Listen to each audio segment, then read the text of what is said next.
Do you know about descriptive research? Hello, I am Sagar Pandey from BRCG Research and Development Foundation, and today I will teach you about descriptive research. Descriptive research is a method used to describe and observe the characteristics, behaviors, or phenomena within a particular field or subject of study.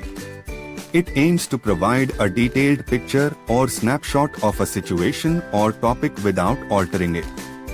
This type of research doesn't seek to establish relationships between variables or determine cause and effect. Instead, it focuses on describing what exists or occurs. It often involves collecting data through various means such as surveys, observations, case studies, and interviews.